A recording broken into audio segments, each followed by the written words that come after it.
Since the dawn of time, man has pondered. Is there a greater power out there? A being that looks down on us from above and guides us in the right direction? Or are we just alone in the abyss of this cold, empty universe? But rather than pondering such deep philosophical matters, it's easier to just play video games instead. And for those of you out there with severe god complexes, there's a game that lets you live out your fantasy as one of these almighty beings. The Universim. The Universim is a city builder god game that has you lead your civilization through the ages. Apart from having some seriously big spore energy, it will have you guide your people from living in stone huts to big concrete skyscrapers, and gives you total control as an all-seeing god with the freedom to be as loving or as evil as you desire. And while the game has a great concept and really captures the god game genre quite nicely, it does have its pitfalls. Most notably the fact that it's unfinished and still has a while to go before it's out of early access. Now before I get into the bulk of the review, I'd like to point out that I actually received this game for free after the good people at Critivo reached out to me, and I would like to affirm that this has had no effect on the outcome of my review or my opinion of the game. Regardless, I'd like to thank them for this opportunity.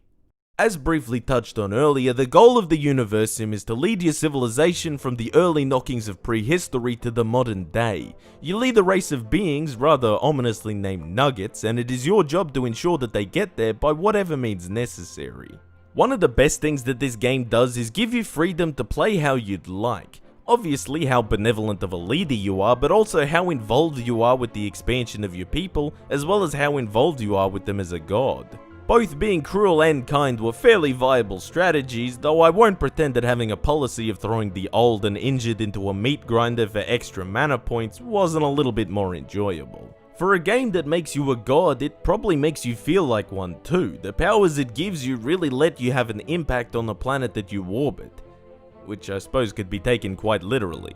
A really clever mechanic that the game has is the ministry mechanic, which allows you to assign a minister to a certain need of your nuggets. A minister for water, education, power, and so forth. These ministers will then place extra buildings as they deem necessary, meaning that it can take a load off you and allow your settlement to grow a little more organically. Residential buildings cannot be manually placed or zoned either, meaning that the sprawl of housing is completely organic.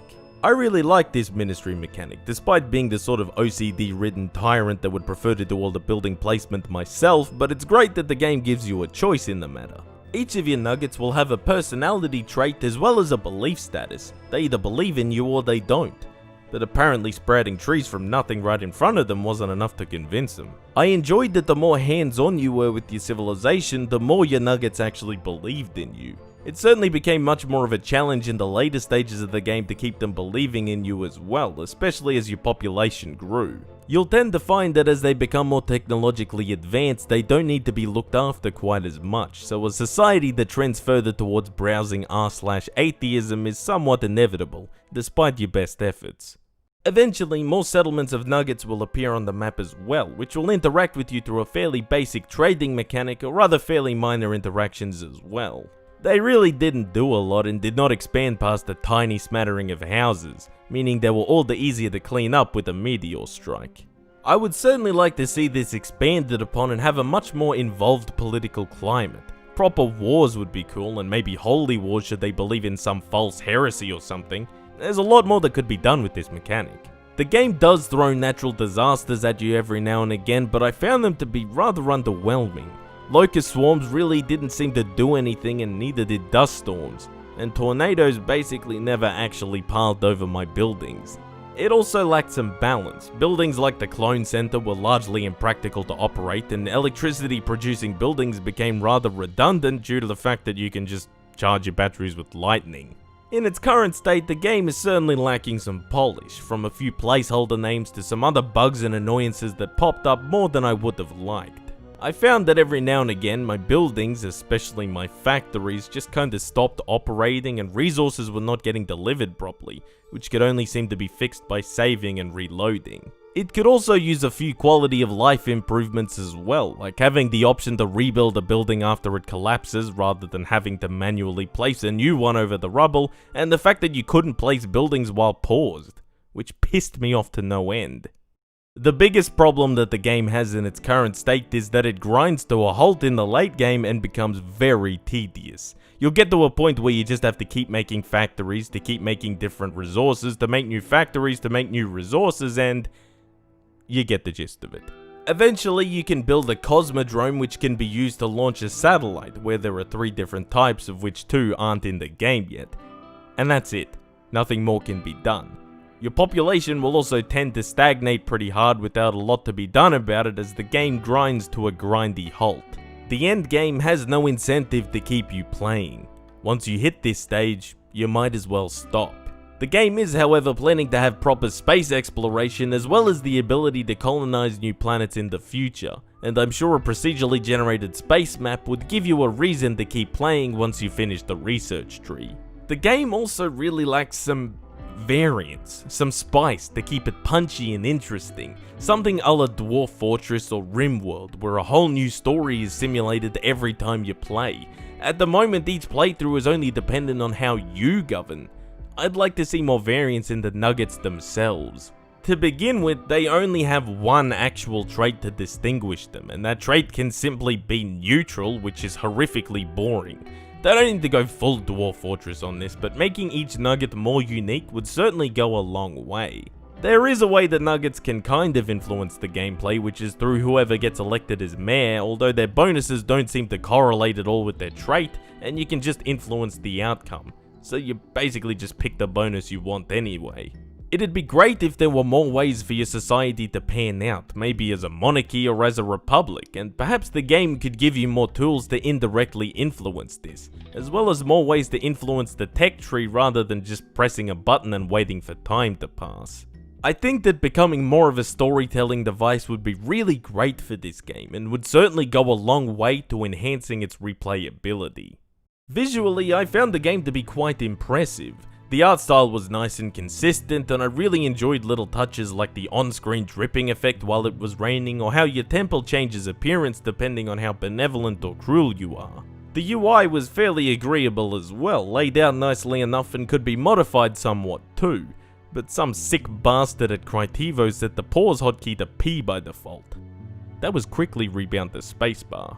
The game sets its atmosphere pretty well overall, quite humorous and cartoonish, but at the same time a little more profound.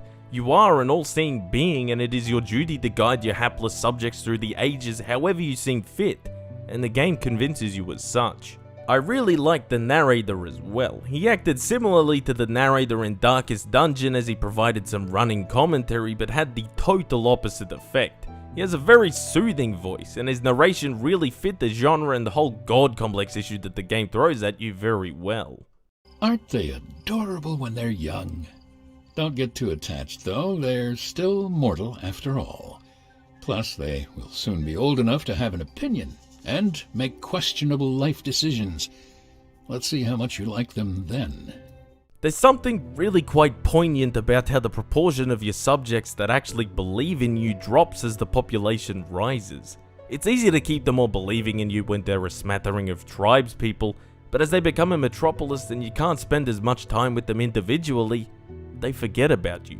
There's also something quite awe-inspiring about looking down upon this civilization that you've built up from the dirt, especially as you look down from the edge of space on the mess of urban sprawl you've created.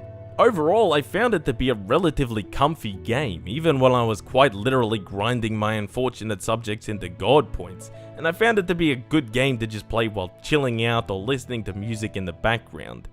Not too loud, obviously. Still gotta hear the narrator. The Universim rather impressed me in a lot of ways, but in others it let me down. The biggest letdown was obviously the game grinding to a rather abrupt halt in the current late game, and the promise of exploring the stars and expanding to other planets is severely lacking. But for what the game has to offer at the moment, it does it pretty well. It's quite a lot of fun to oversee the lives of your nuggets as they trudge through history and expand their living space, and the game gives you a great amount of freedom to rule as you see fit. But it is clear that it is still a fair way inside the early access, and there are still crucial features missing. Most notably a reason to keep playing once you reach the end of the research tree. And I think that's the burden of reviewing this game in its current state. I can't tell you how good the game will be once it's finished, and many of my criticisms may be ironed out or furthered upon in the future. But for now, is it worth buying? Currently, I would say no. Certainly not for the current asking price of around $40, which is a lot to pay for a game that still has a lot to live up to. But I do think that it's a game to keep an eye on. Once the late game is fleshed out, this could certainly turn into a real gem. Like I said, it's got that real Spore vibe about it, and if the game lets you take your civilization to the stars and maybe fleshes out some more aspects of the nuggets themselves and becomes a true storytelling device, the Universim could be a real cracker.